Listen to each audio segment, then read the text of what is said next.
Hello, everybody. We have a very special episode today. Kind of short notice. I know. Thank you to Mr. Erin O'Toole for joining us here. As always, we are brought to you by EM Precision Rifles. And let's just jump into it, boys. Sounds good. Mr. O'Toole, tell us a little bit about yourself. All right. I describe myself in a lot of ways. I'm a husband and a father. I'm a veteran. I'm a lawyer. I'm a parliamentarian. I'm a volunteer.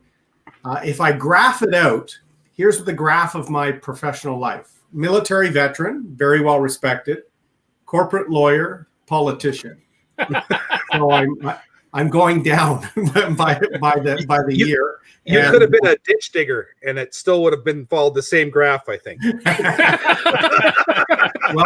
well said. But I like to think the best form of public service is in uniform, and that's how I started my life out of high school. I'm a patriot, and I really believe in serving our country, and that's what I did for 12 years. It had me all over the country, got my wings in Manitoba, was flying on Sea King helicopters and sailing with the Navy out of Halifax, met my wife there. She's from Nova Scotia, but then came back to Ontario to start the next career, which was lawyer. And we had a family. I have a 13-year-old daughter, an 8-year-old son. And then I ran for Parliament. I represent my hometown in Parliament in Southern Ontario in the Toronto sort of suburbs. And Harper promoted me up the ranks, kind of like I promoted up the ranks in the military. Nobody knew who the heck Erin O'Toole was. I had to earn everything I accomplished, and that's because I'd done some work as a lawyer on trade. And then Harper appointed me to Veterans Affairs to Cabinet to turn around a department that had wait times and lawsuits and union protests and a whole range of things. And I largely turned it around by setting some objectives, building a team, and showing some leadership. So I'm a doer, roll up the sleeves type of guy, a true blue conservative, and I'm now seeking the leadership of the party. All this culminating in that. That might be my next slogan. Right now I'm true blue conservative, but I like that slogan too. Less than zero. Yeah. We just had a comment. One of the guys says 0% seems a little bit high for Kurt. Well, there you go. So I'll be honest, Erin. I never heard of you until the last leadership race. I started looking into you more, and you were my number 2. I'm sorry to say you could. But but that's mainly it's up to you to change that. That's right. That's right. And there's nowhere to go but up, right? That's it. That's right. And just for reference sake, me and John are in Regina in Warren Steinley's riding of Regina Louvain. Yeah. And Kurt is in Saskatoon. What's your riding, Kurt? I don't know. Oh, jeez. You didn't vote, Kurt. There's Saskatoon University. There's a few of them. Yeah. Well, there you go. So let's just dive into it. We're going to open up the questions from a listener. His name's Oscar, close friend of ours. He states, or he asks, if you're the leader of the CPC form government, how will you actually, or will you fix or jigger the Firearms Act, or will you just repeal a few things and leave the powers that allowed this happen to be, kind of thing? I think he's referring to the OIC there specifically, I would think. So. Yeah. Well, there's two things. Yeah, I'll roll back the OIC, which was not only undemocratic, it was a total political stunt by Trudeau meant to divide people and mislead people. Yeah. I'd have to be prime minister to do that, but I've already committed to do that. But the wider issue is I want to repeal the act as well. And I ran on this 3 years ago when I made it to second in Sean's tally. But I ran on that because I think the act itself is inherently unfair and it's purposely vague so that it can be used for political reclassifications. Yeah. As a lawyer, I don't like legislation that is vague, like the term variant isn't defined, yet it's used all the time. That's not whatever we choose. Yeah. Yeah. And so I think I've said repeatedly, I want to repeal and do a new act that is clear, that is fair and equitable to owners. And I want to use the rewriting of the act to educate more Canadians, because 2.5 million or so people are firearms owners, and sometimes their close family understand our system of screening, training, and licensing for the PAL. But average people out there that don't have a connection aren't sure what we do in Canada, and Trudeau plays on that after a tragedy by using words like military rifle and assault like, and so we have to use the redrafting of the act as a way to educate Canadians that we have a system that's totally different than the United States and works very well. Thank you very much. And let's educate them while we make it more fair and more clear.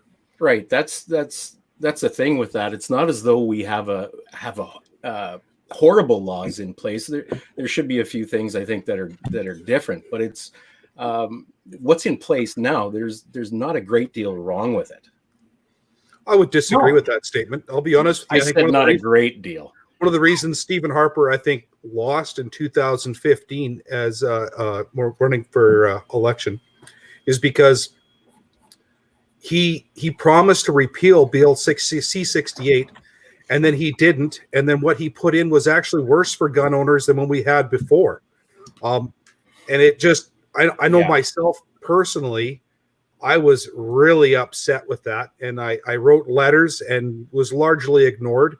And I don't know, from there, I was really missing the Reform Party days when I was a member of the Reform Party.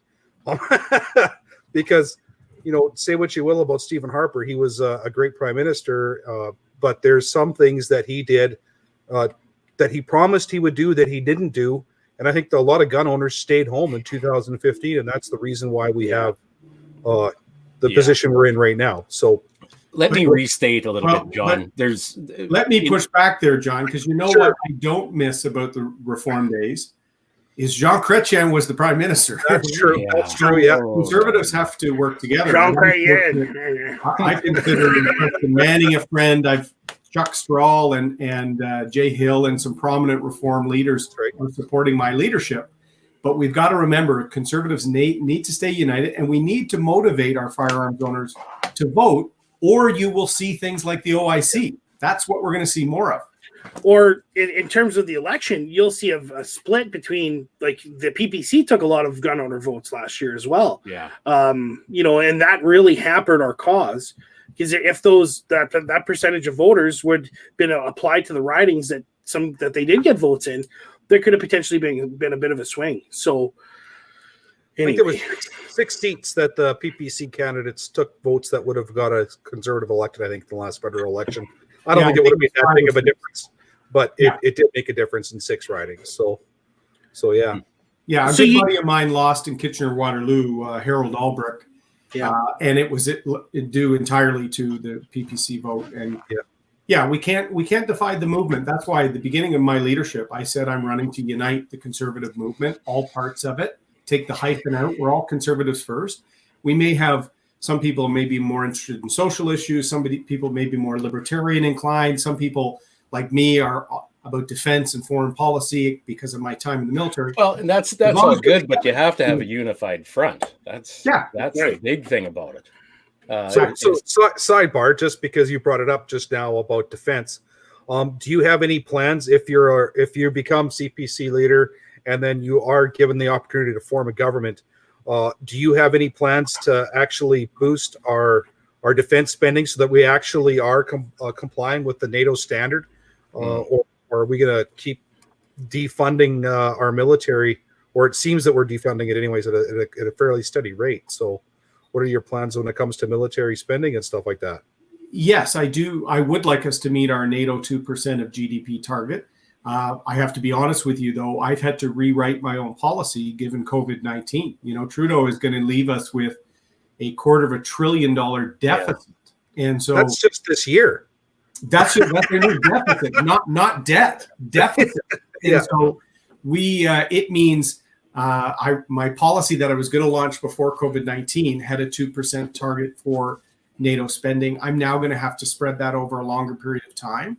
But yes, I want to make sure our men and women have the equipment they need, that Canada lives up to our alliances, and we have to do a hell of a lot more in our Arctic. Our sovereignty is at risk with Russia, China, even the U.S. under Denmark recognize our sovereignty. Yeah. Even Denmark, Well, I think, is one of our yeah. one of our.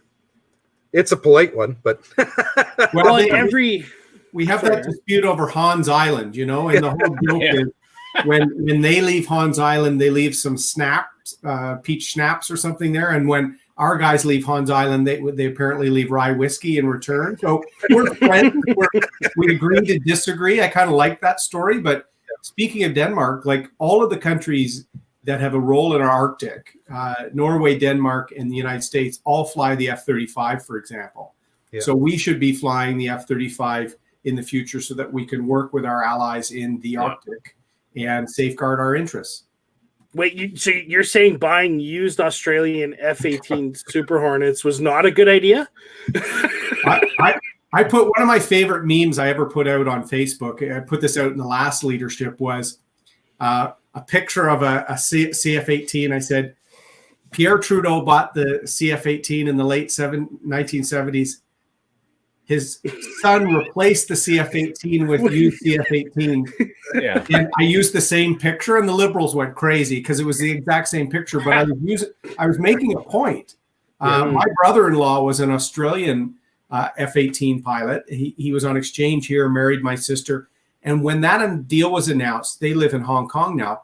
He said, "Are you guys nuts? We flew our F-18s low level over ocean much more than Canada. Like they rode theirs hard, put them away wet." He said, "Why are you buying our used kit? It's embarrassing." yeah. Thank you. I need to hear that.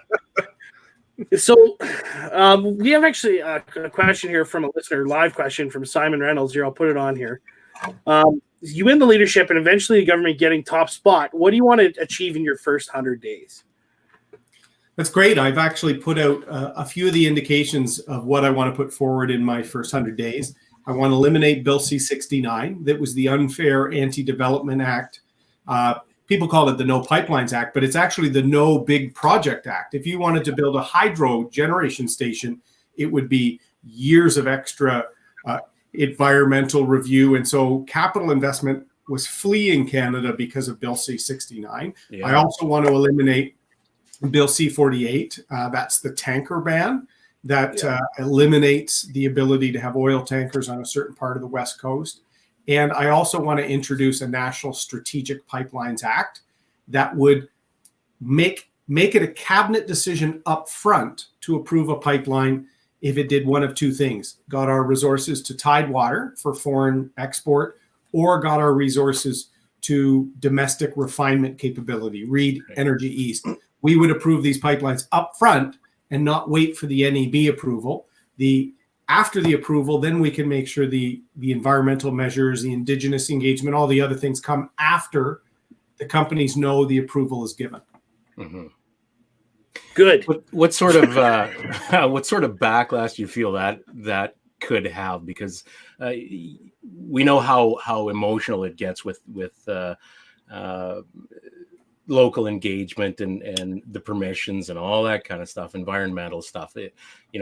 Putting that in place first before you do the consultation, I'm sure will raise a whole lot of emotion. I understand. We understand what you're getting at here, but how do you tackle something like that for the people who don't?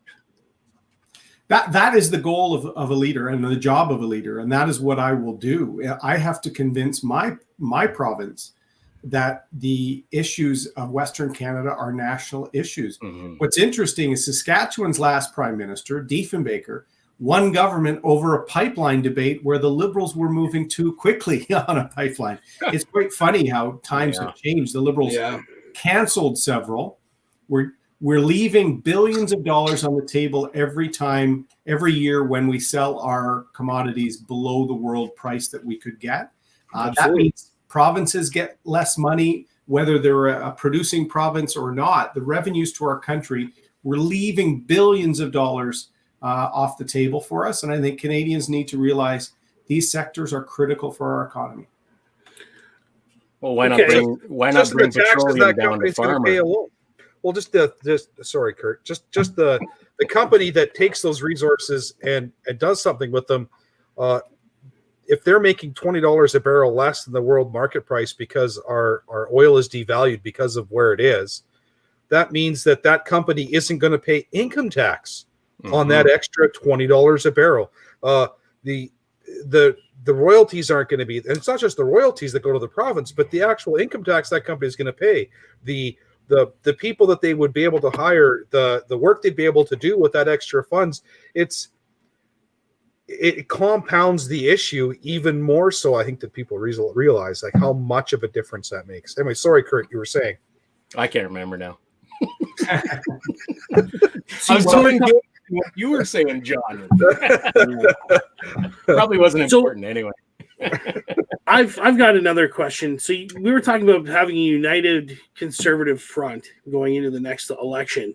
What about uniting Canada in general? There's quite a divide between East and West right now. What sort of plans do you want to implement to unify this country again? That's a long road. I often say that. Remember, 5 years ago when Stephen Harper was prime minister, I was in his cabinet.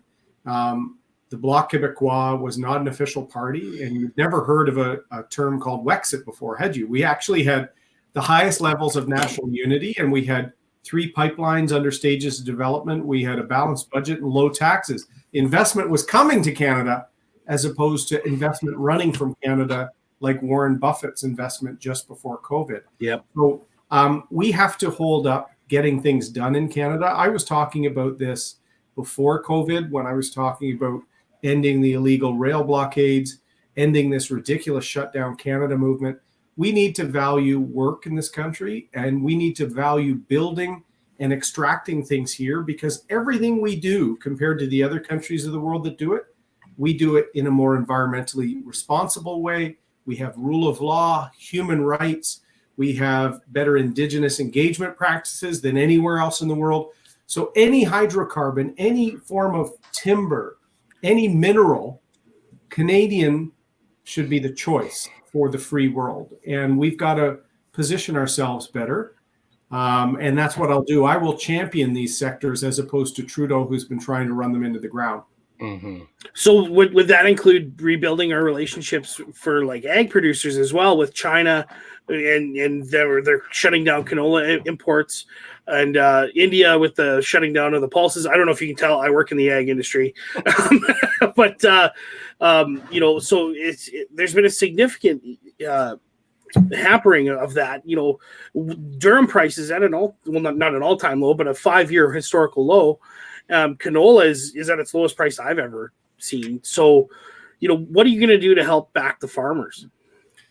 We have to rebuild our relationships around the world. I'll use an example. When we got into the canola dispute with China, the country that Trudeau admires the most, the basic dictatorship, how has that worked out for us? Exactly.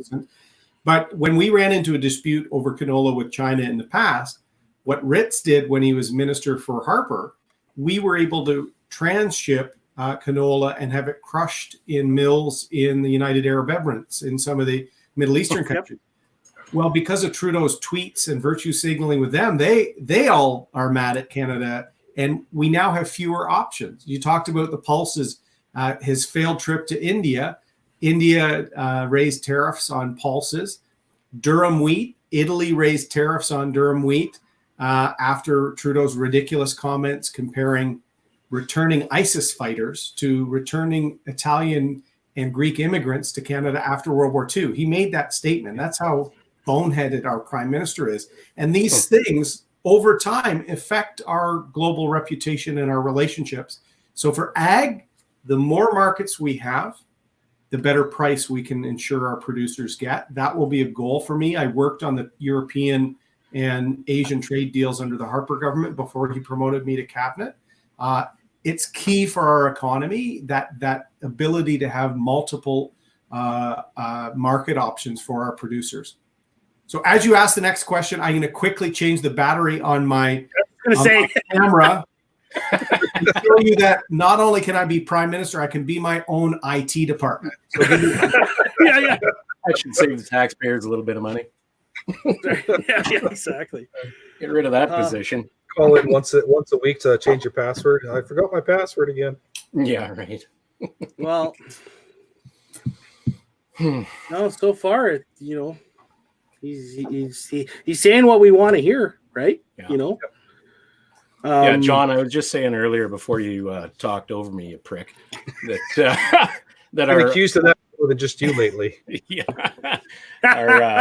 our oil industry and I got that reference. Oil industry and ag industry, they're getting treated about the same now. What the hell is this elevator music? Yeah, it's okay. I can still hear you guys. My much better half's phone was ringing. She's in the. Your much better half.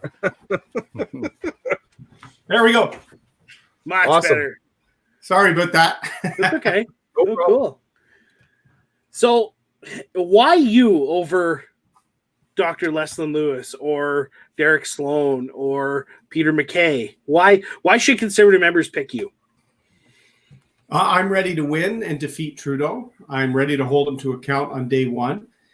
And my mix of experience is what we need. Canada is in the biggest, we're facing the biggest challenges of certainly our generation, but I think in our history since World War II. Yeah. We're going to have massive deficits, the global alignment with China's actions, the WHO, the UN needs reforming, NATO we talked about, the Arctic. We certainly don't need a drama teacher. We certainly need somebody who has real experience and can set an agenda for the country. I'm also in the House of Commons. So in September, as the new leader, I will hold Trudeau to account on day one. And I think MacKay left politics a few years ago. He doesn't even live in the province he's going to run in. I'm really impressed by Leslyn Lewis. She and I have developed a friendship. She's not in the House either. That's a big challenge she's going to face, but I hope she runs for our party. I've also been a cabinet minister. I turned around a department. I'm ready to go. I'm ready to lead. I think Canadians aren't going to take a flyer with the next Conservative leader. They have to know someone's ready to be Prime Minister from day one. Oh, absolutely. Do we want to address some of the viewers' questions here? Well, look, I don't know, Erin. Can you see Shane's question? Would you be willing to open the charter and change sections for, or Steve's question, pardon me? Would you be willing to open the charter and change sections for equality between the provinces?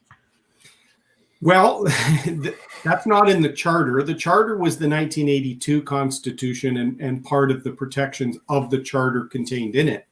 The actual 1867 Constitution is what structures Parliament, and that's where Stephen Harper ran into problems with reforming the Senate, for example. That's been the Triple E Senate was something that John, remember the Reform Party, it was fundamental, trying to have more equality for growing Western provinces. I agree with that. I support Senate elections, and I've said I'd like to see more provinces doing what Alberta does, and I would like to see the federal government incentivize that by paying for part of the elections provincially so that they can pick senators. I want to do what we can do to make sure there's effective representation. I can't open the Constitution. I don't think people actually want us to get back into Meech Lake Accord, sort of Brian Mulroney sort of constitutional negotiations, but let's do practical fixes like we can. Elected senators is step one. That brings accountability. Two, I want to make sure that there's a strong voice for Western Canada in Ottawa. Again, Jason Kenney's supporting me for leader because he knows I will represent those interests, while I also make sure we win in the GTA. Andrew Scheer did a good job growing our vote count and growing our seats. We went down in my region in Southern Ontario, and that's where we really have to turn things around. Yeah, for sure. Well, Simon Reynolds here. What's your thoughts on food security here in Canada after watching the supply chains weaken? Do we need a national preparedness system similar to Sweden to ensure that we are all up to speed?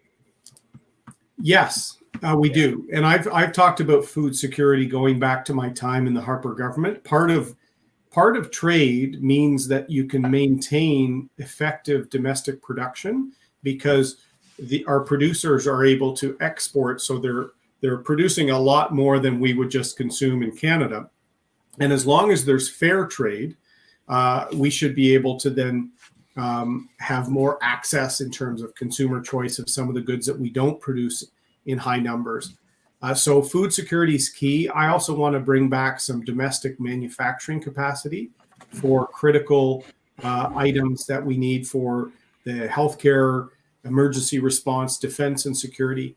I've talked about some of this for several years, and I think we can do it in our trade agreements. Trump did it with steel and aluminum, using security as a means to tariff other countries. I said at the time we should have been working with the U.S. because his concerns about Chinese trade were valid concerns. Absolutely. So we missed the boat there. I will make sure that we bring some of this critical manufacturing back as much as possible within our agreements, and to make sure we have domestic capacity for pharmaceuticals, a whole range of things. Well, that goes hand in hand with the decaying economy. The domestic manufacture, and that if they're not getting, if manufacturers aren't making a go of it here, of course they're going to look offshore for cheaper ways to do it. So it's just a spiraling ball of shit as far as I'm concerned. Well, I haven't used that description in the House of Commons yet, but I might. I might. That would describe Trudeau's trade policy, to be honest with you. Absolutely. Yeah. Here's the deal. When we had to negotiate NAFTA, so when I lost to Andrew, I worked closely with him as the foreign affairs and NAFTA critic. I said, what should our priorities have been with Donald Trump reopening NAFTA? Our priorities should have been agriculture, auto and manufacturing in Southern Ontario, and softwood lumber. Softwood lumber is our eternal rub with the United States. So we're going to modernize NAFTA. Let's get that done. What was Trudeau's priorities? Gender, climate change, Indigenous. I used the term virtue signaling, and I was accused of being alt-right. I was interviewed by the Canadian Press, and Jerry Butts and the Liberals called me alt-right for saying it was virtue signaling. Now everybody talks about Trudeau's virtue signaling. But at the end of the day, Mexico outmaneuvered Canada in NAFTA. They got a deal first, and they got a better deal. And they hurt our steel industry. They hurt our aluminum industry. They hurt our ag industry. We've got no softwood lumber deal. So we got smoked. But you didn't hear about all the successes from the Liberal Party? It was great. We came out of that just shiny as a fucking polished turd. The CBC said they did a great job. Absolutely. Why wouldn't they? 600 million. Thank you. Well, speaking of, just because it just came into my head as soon as he said it, but the CBC and current funding levels for all of the media in Canada right now, not just the CBC, but do you have any plans for the CBC or anything in regards to that kind of stuff? Like I see a lot of room in the budget right there. If you want to balance the budget, I know how I would do it. But given that agriculture in this country right now gets 250 million by comparison. Well, and some of that was re-announced money. So that 250 is also BS. The Liberals, I was talking to some of my colleagues that about 120 of that was already announced. So they re-announce things all the time and mislead people. You're 100% right. What I've run on is defunding the CBC in terms of English television and digital. I think the 600 million that he's given extra to the CBC, some of that digital expansion CBC did actually eroded private sector digital advertising by papers and things like that. So what did Trudeau do 3 years later? Created a 600 million bailout for the media because of their losses. So that's 1.2 billion right there. Right. So I think it's time, on my phone, I can broadcast through Facebook. My kids can stream Disney Plus or Netflix.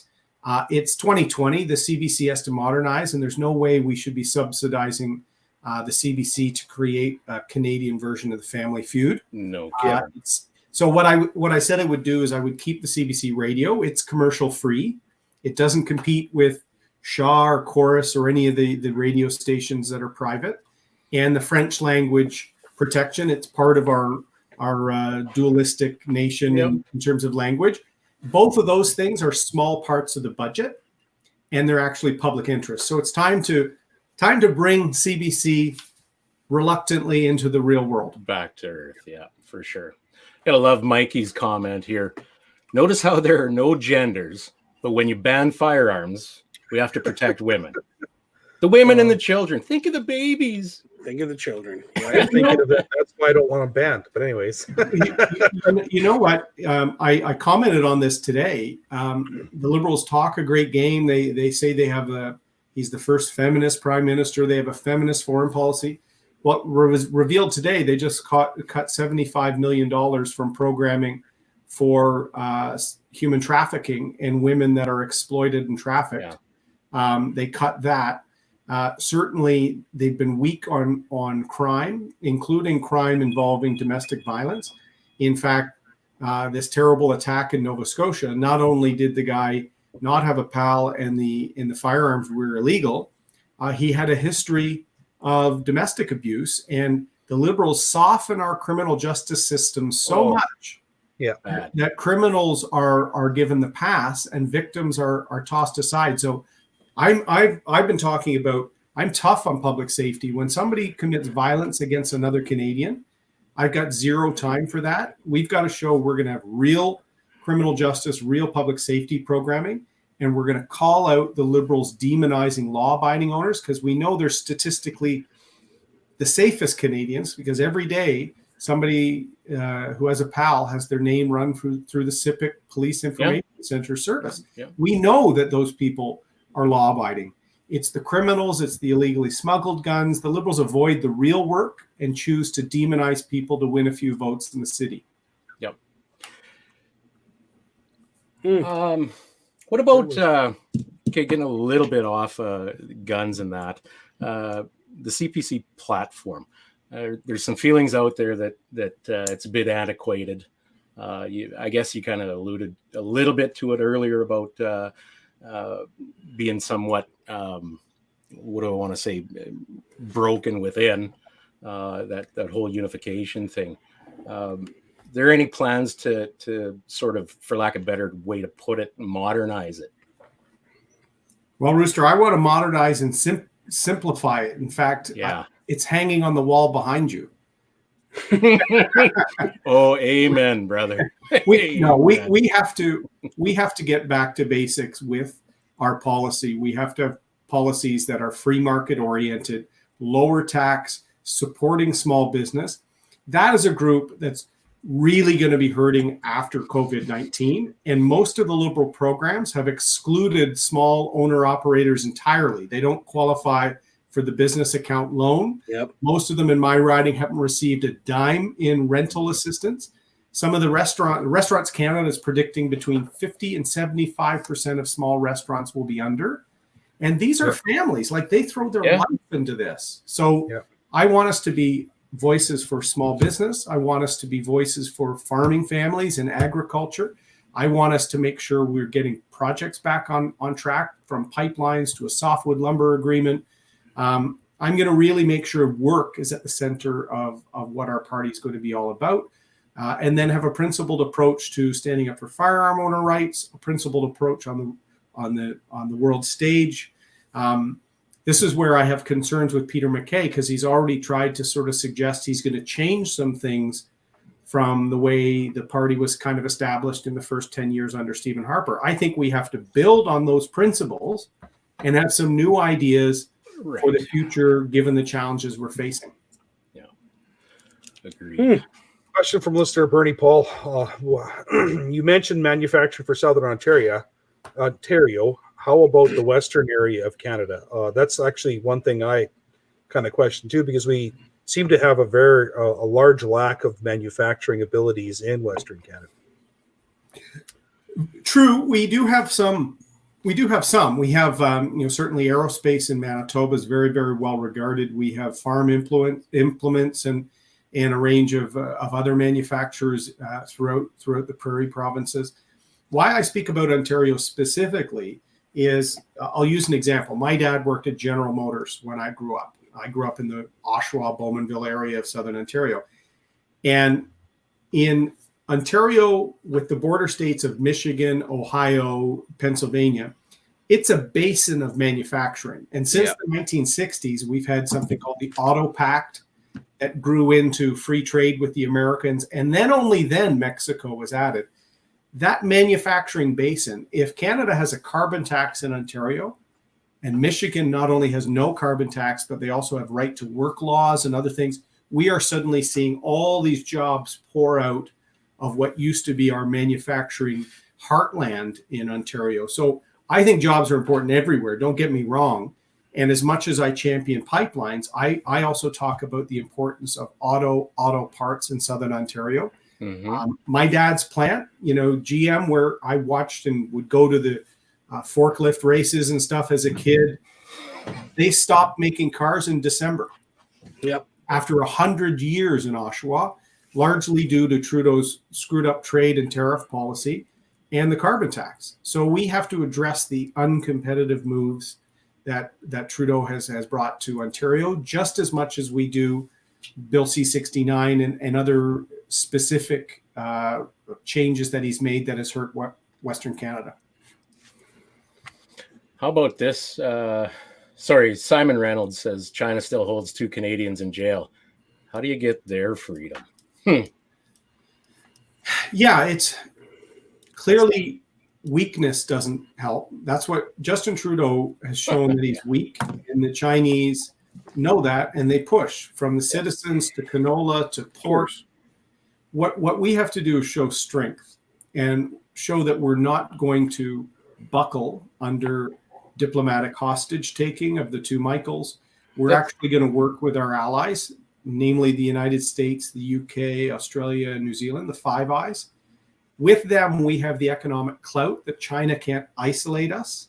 We should align to make sure we not only address some of China's actions, but that we reform the UN and some of these agencies that have been gamed by the bad actors of the world, like China. Canada can't do it alone, but we can be a leader because of our alliances with the US, UK, NATO, G7. We should really be a leader of the middle powers for our own interests and for global trade and security. What's currently missing in that group of countries to actually make a push for reform there? Yeah, I ran on reforming the United Nations 3 years ago. In fact, I said we should hold back some of the money we pay in dues until certain agencies are cleaned up there. I asked Trudeau about the WHO in the House of Commons 2 years ago. And the fact I still don't have an answer. And there's well, Trudeau's running to get a Security Council seat on the UN. So he's turning the and looking the other way when all of these bad actors of the world are manipulating the system so that he can get their votes for a temporary seat on the Security Council. I said, look, more important to me is making sure the UN lives up to what it's supposed to do. And when it's not living up to the high standards we set after World War II, the free countries of the world should hold it to account. Yep.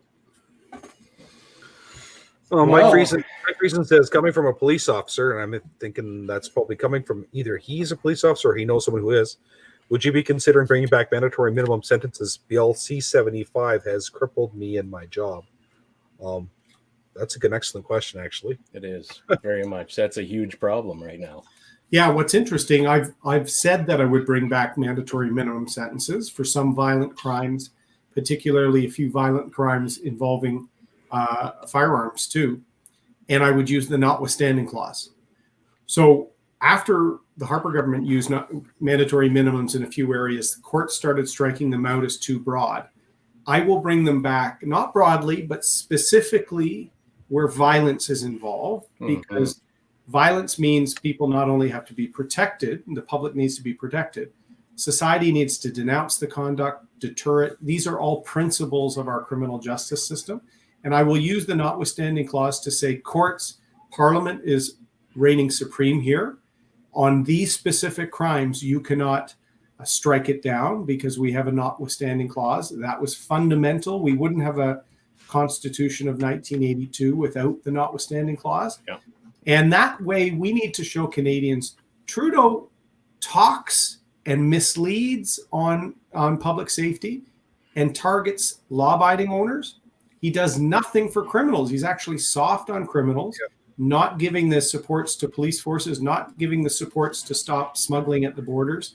Smuggling has gotten worse because they know Trudeau's not even stopped 60,000 illegal crossers, right? So we've got to get back to basics on the border, appoint a task force, get it back under control, and then work with police forces to really tackle the issues that communities like Toronto or Vancouver and others are facing. I would actually like the problem there. The federal government impose some sort of an onus on the prosecutors to stop bargaining away gun charges. That should be first and foremost. If you want to get people that use firearms in an illegal manner off the street, well, impose a mandatory minimum and do not let the Crown prosecutors plea bargain those charges away. Those are the charges that need to stick. It doesn't matter if they used a gun or a knife to rob that corner store or not. If they robbed it with a weapon, they should throw the book at them. Those are not people that we want on our streets. I'm sorry to say, but it seems fundamental. Like, you know what I mean? Like, if you're not going to have a peaceful and organized society, if you're letting people like Mia Shapiro Miller here says, yet someone who committed murder 2 years ago just got released with a GPS prior to sentencing in 6 months. How is that person walking around on our streets with pending murder charges? Even worse than that, we all remember a few years ago when Terry Lynn McClintock, one of the two people that killed a young girl from Southern Ontario, Tori Stafford, after just a couple of years was put into a minimum security healing lodge. Oh, that poor thing. And she was in jail for killing a child. This is how out of whack our system has gotten.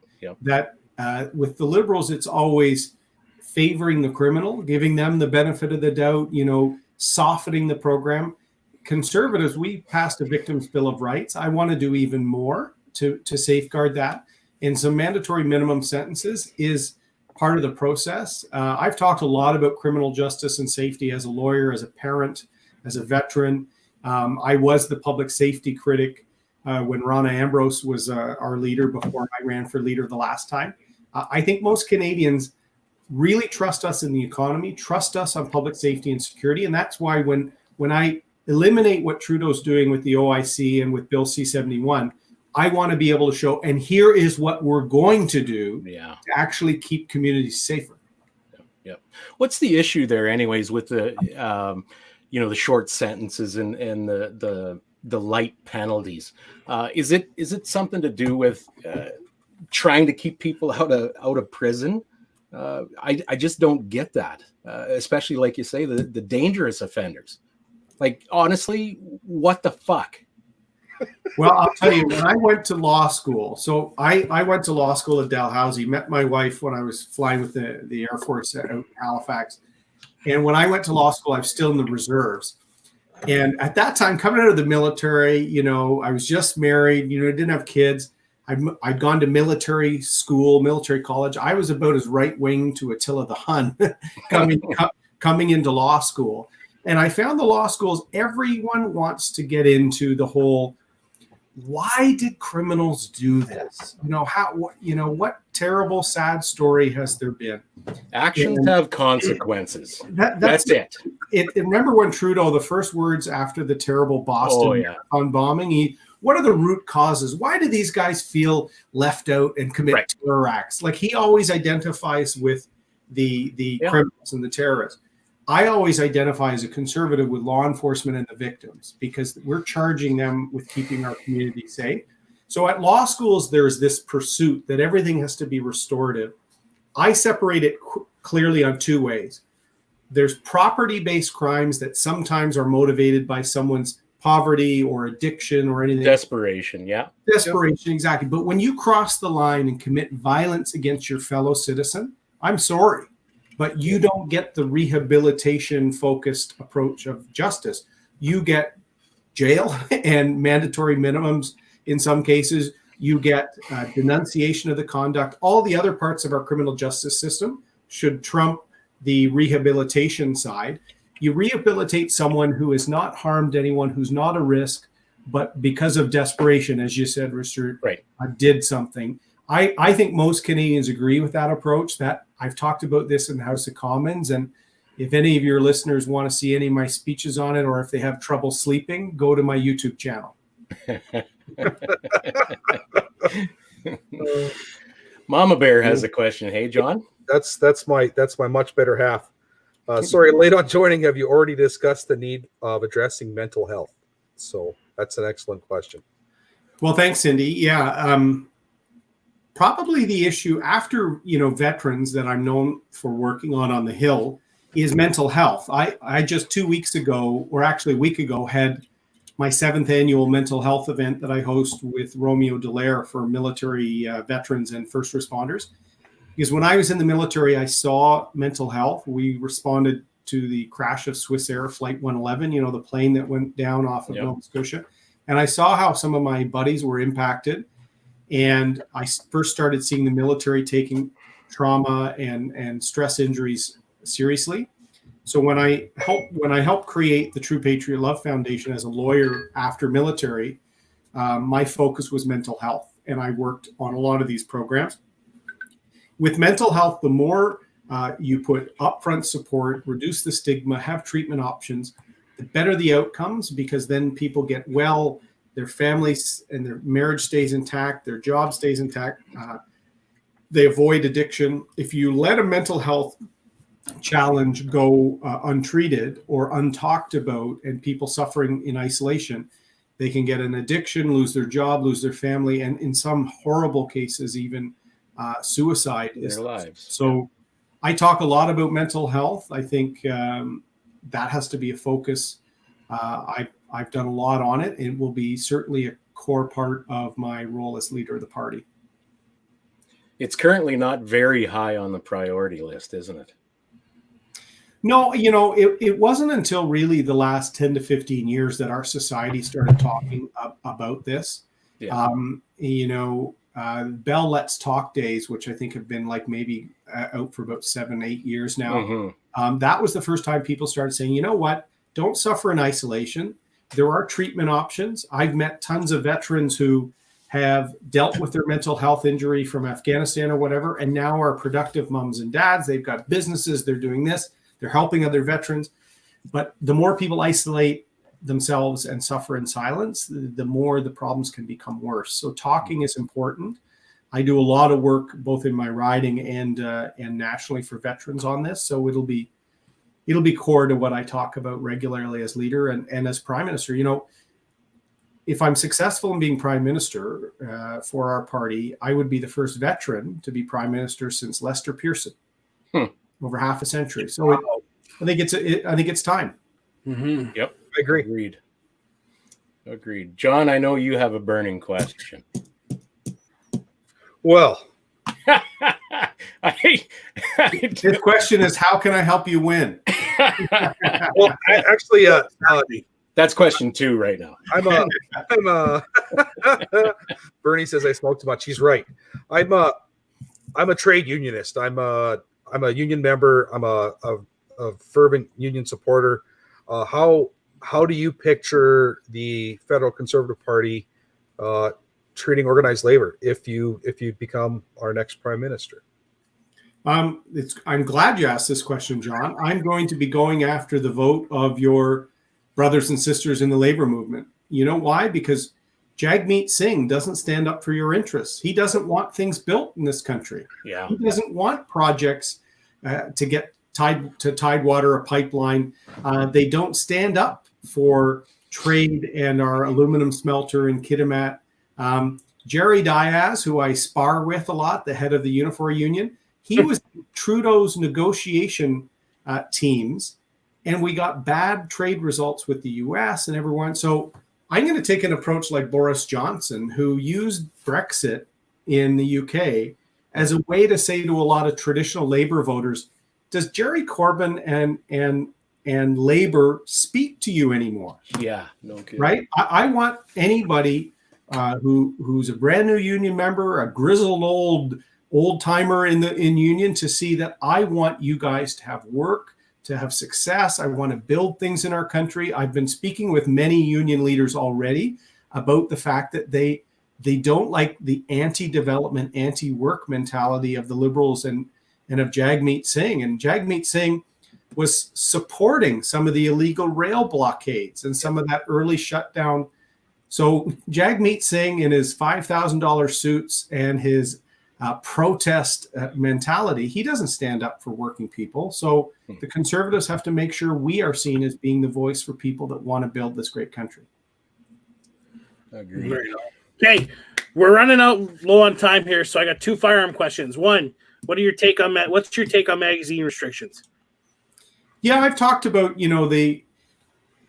I've always said we license and trust the user. It's not about we trust them for 5 rounds and no more. We trust them. And so what I've said, because I want to repeal and redo the act, I don't want to prejudge and write the act myself. What I've said I want to do is start from scratch, bring users, manufacturers, law enforcement, and the public to the process. I want the public there because I want to use the repeal and the redraft as a way to educate Canadians that we have a very effective system. We're repealing the act because it's so vague and the reclassification process has been politicized, broken, and divisive. It's hot garbage. Yeah. Yeah, I want them to know we screen people, we have training that you have to do, and then you have to maintain your PAL, and we have storage and other requirements. Most Canadians have no idea. And because we live on the border of the US, they see so much coverage of the issue and they assume we have none of this. So I don't want to prejudge everything that will come out of the legislative process, but I really think we, as much as possible, trust the PAL holder, and particularly for a lot of things that really you're talking about someone using at a range where people are always hyper responsible, because I find users almost police each other at ranges, in terms of they do. People are serious and you've got your safety officers. So I'm going to go into it saying everything's on the table so that we can have a real fair look at this, and so that firearms owners, hunters, sport shooters see the fact that the new rule and new regimes are going to be fair, no ability because of color or appearance for the RCMP to change the classification of a firearm and suddenly declare thousands of Canadians to be on step. It's totally unfair. And I think most Canadians, even people that don't understand firearms, I can educate them and tell them why we're doing it. And that's my sincere hope, is that if we can fix this, then the Liberals can't play on the lack of knowledge of Canadians in the future. That's it, yeah. So would you say that same statement that you just made, would that include the same for suppressors as well? Or is that a completely different animal? It's funny, the same questions came up on my CCFR call yesterday. Suppressors is the same challenge. I say always, I visit the ranges in my riding. So I'm a Toronto suburb, but with some rural. And so I've got the Oshawa Gun and Ski Club. I've got a number of clubs in my riding. And the only complaints there ever are noise. So I see the suppressor angle from a noise suppression, a safety side, but I see how the Liberals play these issues. When they say military rifle, they want the average sort of soccer mom in the suburbs to think Rambo. Yeah. When they say silencer or suppressor, they want them to think the hitman from James Bond, right? Well, and they're reasonably successful in that. They totally that's the shameful part. They totally are. So I always say we have to repeal and reform the act and educate Canadians, and then I think we can have an honest debate. Because right now, if I put out a policy, Erin O'Toole is going to tackle the Liberal unfairness on the Ordering Council, and he's going to bring in suppressors. The Liberals would have a picture of a hitman with a silencer, And so we have to not only stand up for owners, which I have. I win my suburban riding. I've won it 3 times, and I'm an ardent supporter of firearm rights. I want to take on the Liberal deception in this area. And I was on a program with Evan Solomon, a CTV show, where he tried to make it seem like I didn't care or I was callous. I said, no, I saw that. Yeah, I am tough on crime, and I will get to the bottom of this, but I'm going to call out the BS of Trudeau, who lies to people. Normally he's pretty intelligent. He didn't display that a whole lot during that interview, I thought.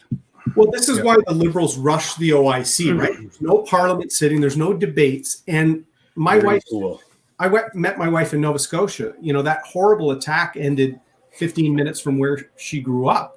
Add to that the pandemic, and everybody's in this sort of really tough frame of mind. Trudeau was seizing on that. It was shameless.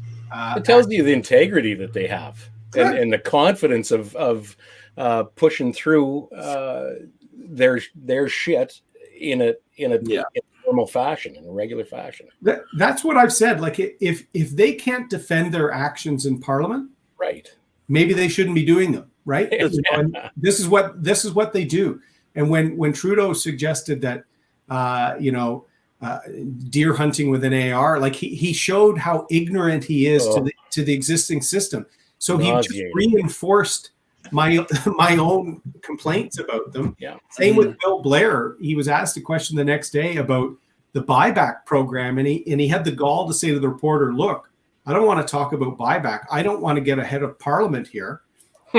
Really? Your OIC got ahead of Parliament by a country mile, but now you don't want to talk about compensation. Yeah. It's typical Liberals, and so I hope your listeners see I like taking the fight to Liberals. I've left Bill Blair in a smoldering heap in a few debates I've had with him, and so we need a tough, principled leader, someone who can be fair and compassionate when required, but also someone who's going to stand up on principle, and that's what I represent. Yeah.